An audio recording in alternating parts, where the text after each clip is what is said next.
Abrimos, señoras y señores, la mesa de En Perspectiva en este lunes 17 de abril de 2017. Voy con los saludos entonces a los miembros habituales. Leonardo Costa, buen día. Buen día, ¿qué tal? ¿Cómo les va? Y Gonzalo Baroni. Buenos días a todos. Y ahora saludo a invitados. Miguel Fernández Galeano, que ha estado otras veces ya. Buen día, Miguel. Buenos días, un gusto estar aquí. Y a la voz debutante, la de Romina Napilotti, socióloga, diputada suplente del Frente Amplio por el sector IR. ¿Qué tal, Romina? Bienvenida. Muchas gracias. Buenos días a todos. ¿Está bien el café? Está perfecto.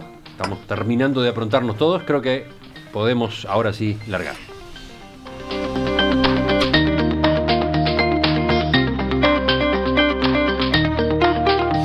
Viernes, durante el Día de los Caídos en Defensa de las Instituciones, el general retirado Raúl Mermot dijo que varios de los procesamientos de militares acusados de violaciones a los derechos humanos en la última dictadura están motivados por un sentimiento de venganza.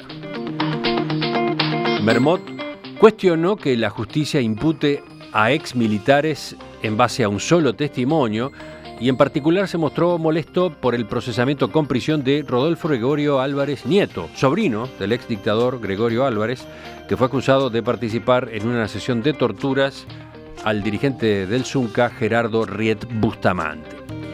Según Mermot, Álvarez Nieto está preso infamemente porque solamente le cupo la actuación de juez sumariante de un interrogatorio que no hizo él. Mermot reconoció que hubo excesos con detenidos durante la dictadura, pero dijo que él personalmente jamás participó en ello ni presenció torturas. Hubieron excesos, sin duda, pero me consta en lo personal, ¿no?, de haber jamás estado en una sesión de tortura a nadie.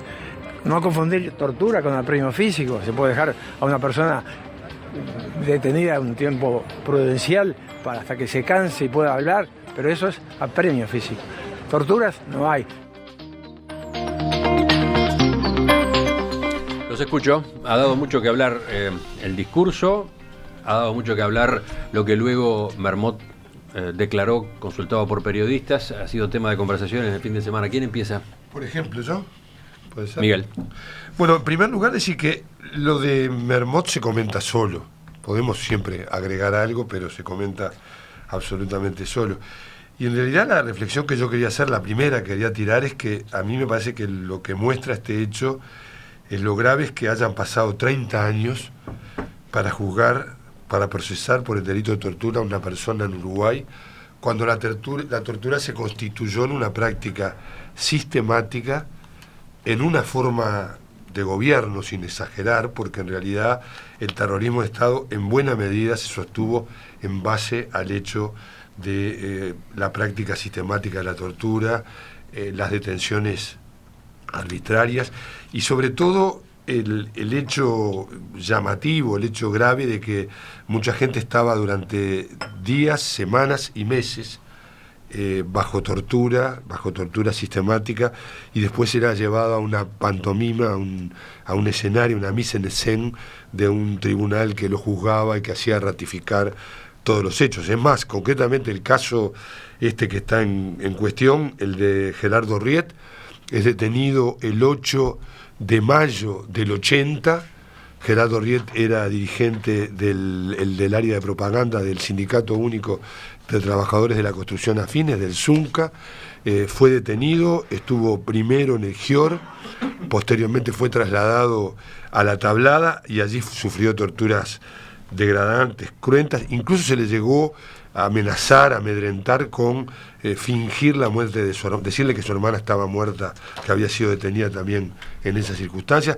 O sea que el contexto, es el contexto habitual en el cual se trató a los detenidos políticos durante el periodo de dictadura, y creo que la noticia o lo que debería llamarnos a reflexión es el hecho de que un delito como el delito de tortura no había sido aplicado hasta este momento por parte de la justicia uruguaya. ¿Siguen? ¿Quién sigue? Gonzalo. Sí, justo antes del micrófono estábamos conversando de que medio que la embarra, porque lo que hace primero es un reclamo hacia hacia determinados procedimientos que se llevan adelante en la justicia, algunos casos que según él se tomaron muy a la ligera y que habla de venganza, pero después hace un alegato y una defensa un poco exagerada, y creo que no quiero poner ningún adjetivo, pero me parece que está fuera de la realidad lo que plantea, de que solo hubo apremios, de que cataloga la tortura como, bueno, sí, un procedimiento parte de algo, pero le cambia el nombre. La verdad me parece un poco lamentable, porque la crítica a la justicia se la puede hacer. Yo soy partidario de que la justicia no está endiosada, de que todos los ciudadanos podemos opinar sobre la justicia, como hemos hecho todos en algún momento, como todas las fuerzas políticas lo han hecho y como todos los actores políticos y sociales lo han hecho en algún momento, y hemos criticado algunas sentencias y algunos procesamientos.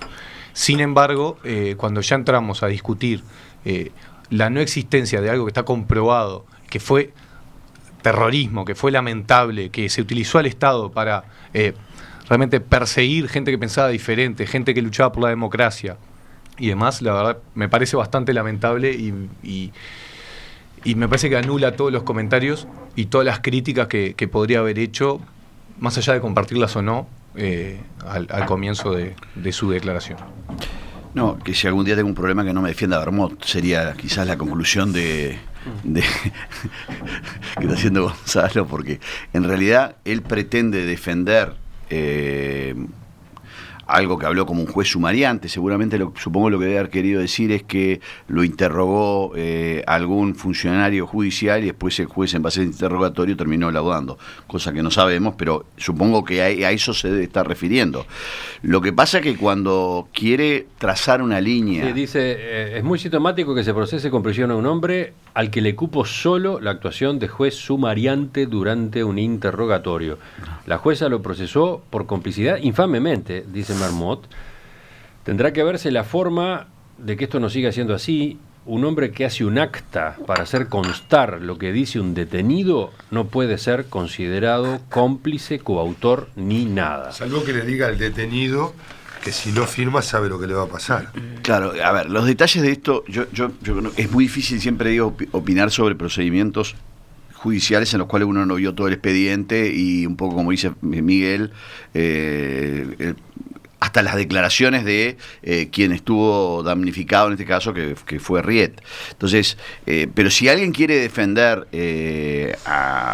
digamos, comillas, excesos en cuanto a posibles procesamientos de militares durante la época de la dictadura, esta es la peor forma de defensa, porque querer trazar una línea cuasi ideológica y humana entre apremio físico y tortura es, creo que totalmente falaz, por decirlo de una manera delicada. No existe tal cosa. Eso de el apremio físico, de que una persona se canse para declarar, me hace acordar aquellas declaraciones de un ex integrante de la CIA, donde básicamente justificaba pequeños apremios físicos como el submarino, etcétera, etcétera. Pero acá hay que recordar también, yo ayer mirando con un amigo que me mandó un link, en el año 97, Bermot, siendo comandante en jefe, fue quien se negó como comandante en jefe que la justicia pudiera entrar a los predios militares. Finalmente, y lo hizo firmemente. Hay una nota que de esa época, del año 1997, en donde él básicamente decía que ahí los jueces no tenían ninguna competencia. Entonces, ahora esa propia declaración se le vuelve un poco en contra, porque ahora pide que la justicia sea de alguna manera más ecuánime, etcétera. Pues fue Sanguinetti el que terminó diciendo que sí podían entrar en un tema que fue... Estuve mirando la prensa de la época, muy, muy discutido. Pero esto forma parte también de una noción de impunidad. De muchos años, en donde se puede alguien, y quiero decir lo que creo que lo hace hasta de buena fe, en el sentido que cree en eso, poder trazar una línea divisoria entre un apremio físico y una tortura. Cuando en realidad la tortura como tal es un delito, y habría que ver cuándo podría no serlo, y cuándo simplemente podría ser una especie de incluso hasta la tortura psicológica, aun cuando yo no le llegue a pegar a alguien, eso en el Código Penal es un delito. Es un tema grave desde el punto de vista, con esto termino, disculpame Romina, me parece que es grave desde el punto de vista conceptual, más allá de la declaración puntual. Ahora sí escuchamos a Romina Napilotti, Sí, nuestra invitada. En general me parece que efectivamente hay una confusión, ¿no? Es confuso toda la declaración y se plantean críticas que tienen que ver con el procedimiento y al mismo tiempo se plantean opiniones que tienen que ver con esta confusión que traían, ¿no? Confunde la noción de justicia con la noción de venganza y la noción de apremio con tortura, cuando en realidad hay claridad en la síntesis. En el relato histórico que tenemos es claro de que hay torturas, es claro que hubo torturas de manera sistemática, es claro que las torturas fueron parte de un sistema de represión, efectivamente a quienes pensaban de otra manera, está de alguna manera saldado. Eso, lo que no está saldado es esto que traían recién, que es la noción de impunidad, ¿no? O sea, en estos 30 años y hacia los próximos años va a ir decantando otra síntesis de qué significa una tortura, de cuál es el marco, el margen de tolerancia que tenemos respecto de qué actores institucionales permitimos que utilicen este tipo de medidas y a cuáles no, porque efectivamente también tenemos torturas en la fecha, en los ámbitos institucionales, ¿no? O sea, hay hacinamiento en las cárceles, hay hacinamiento en los espacios de reclusión adolescente.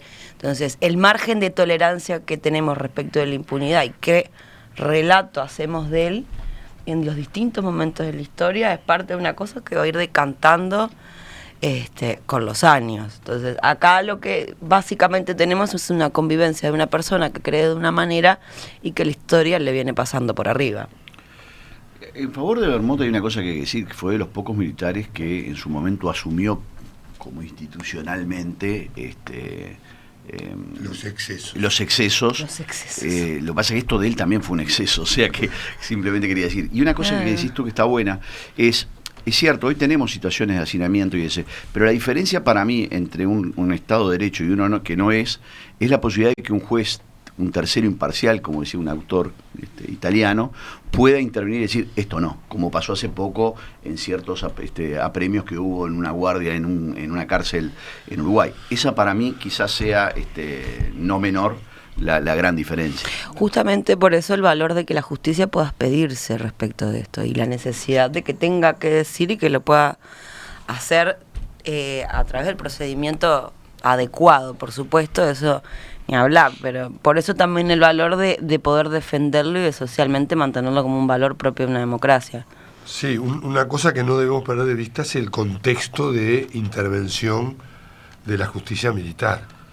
En el juicio, en el dictamen de este juicio, lo que se establece es que el juez militar toma la denuncia en el mismo lugar donde se produjeron las torturas. Y ese no es un elemento menor. El contexto de ese registro por parte del poder militar y acá no hay que perder de vista algo muy importante, del cual salvo Wilson Ferreira Dunate, creo que no hubo otra gente que lo haya reconocido como autocrítica, es el hecho de el error político que se cometió en este país de haber generado el estado de guerra interna y haberle dado a los militares, porque eso ya lo establecía la ley del estado de guerra interna, la posibilidad de que interviniera la justicia militar.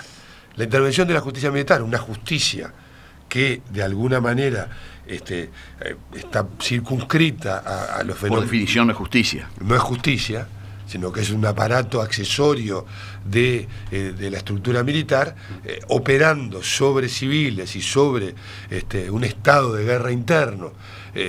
Aquellas lluvias trajeron estos barros que siguen estando hoy y que yo creo que sí, que lo interesante, para no quedarnos en la anécdota de Bermot, es decir, cómo nos paramos, cómo resignificamos el valor de la democracia, el valor de la justicia, el valor sustantivo de la democracia y de la justicia para mirar estos hechos.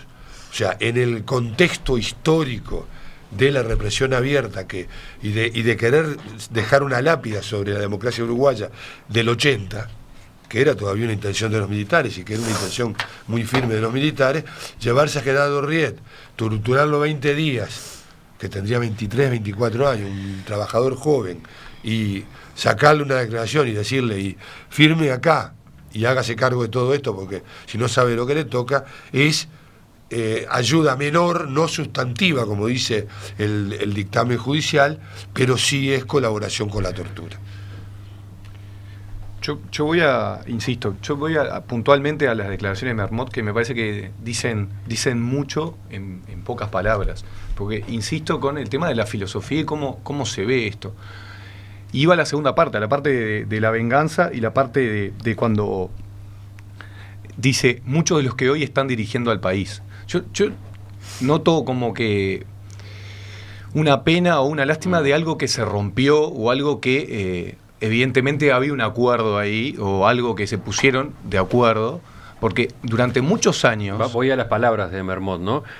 Considero que en estos procesamientos, él habla de varios procesamientos, ¿no? Dice que tiene varios antecedentes de compañeros procesados por un solo testimonio que al final tuvieron que ser liberados porque el testimonio era falso.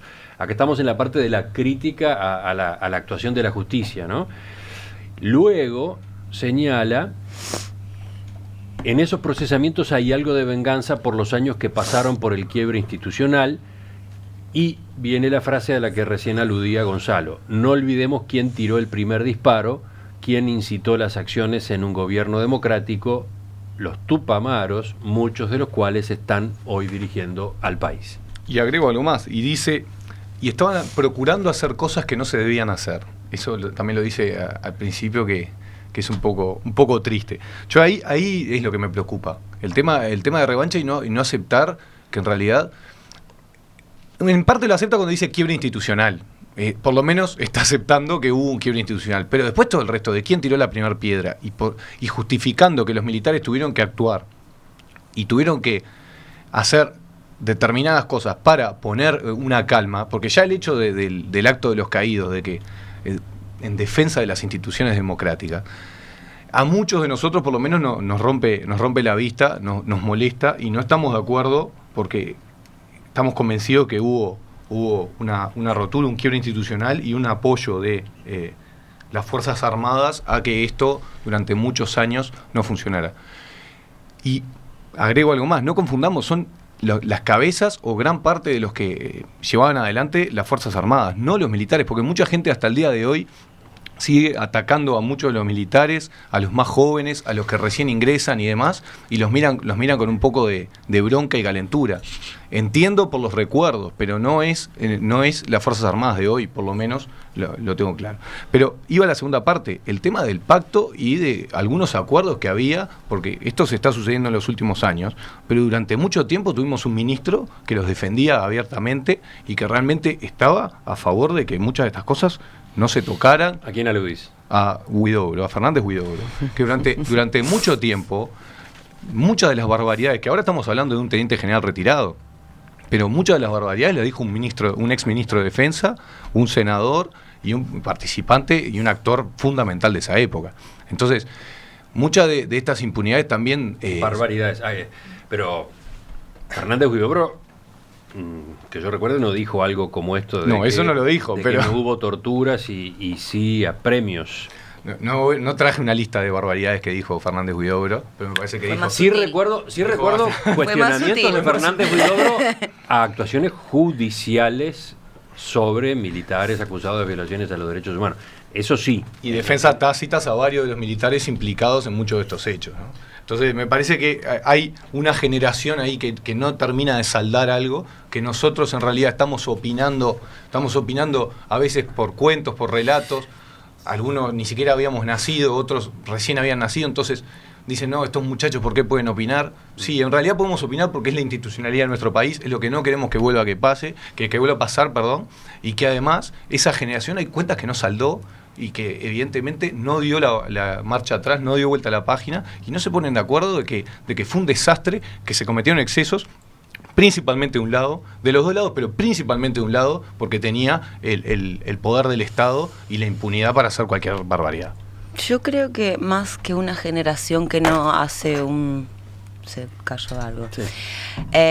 Más que una generación que no hace una síntesis, es algunos referentes de esa generación que no están dispuestos a conducir una síntesis social o que histórica. hacen la peor de la síntesis. O que hacen, no sé si hacen la peor de la síntesis, yo no creo que tengan una mala intención ni que haya una intención negadora de la responsabilidad que tuvo cada agrupación o cada espacio dentro de ese proceso de quiebre institucional. Creo que hay también, y me parece legítimo decir, no, yo no tengo la misma síntesis que hay a nivel social, yo lo viví desde otro lugar, actué desde otra manera, seguido, ¿no?, motivado o motivada por estas convicciones, y realmente conducir un proceso de reconciliación social con esa etapa de la historia no es menor, no se la deseo a nadie.